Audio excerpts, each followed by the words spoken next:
I know many of you will be really cross about the recent right-wing protests. But let me assure you, our wonderful leader Sir Granny Starver is going to use the riot police to clamp down on anyone who causes problems or has the nerve to protest.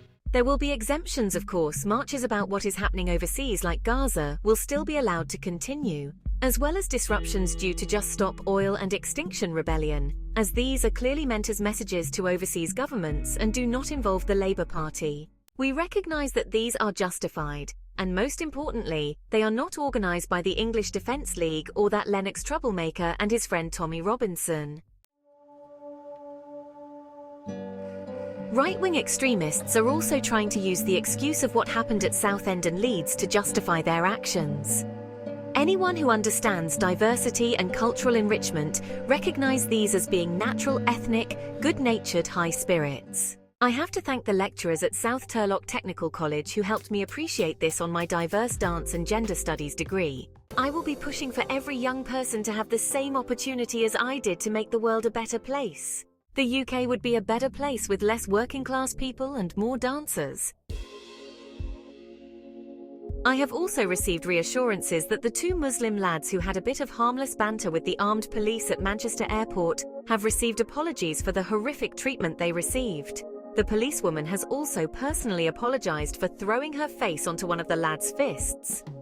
The footage that allegedly shows why the police kicked and beat the lads has been discounted as artificial intelligence, so they have been exonerated. As a former director of public prosecutions, our leader will be looking at possible miscarriages of justice for those friendly Just Stop Oil people, whose worst crime seems to be wasting tomato soup and orange paint. I have volunteered South Terlock to be a pilot town for facial recognition cameras, and these will be installed at the same time as our ULES system. I am sure this will help us all feel much safer and healthier.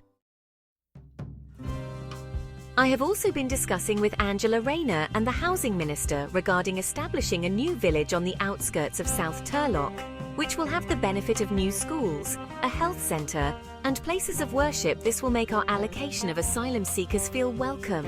The village will be named Raynerville in recognition of Angela's drive to make the whole of Britain diverse and culturally enhanced before the next general election.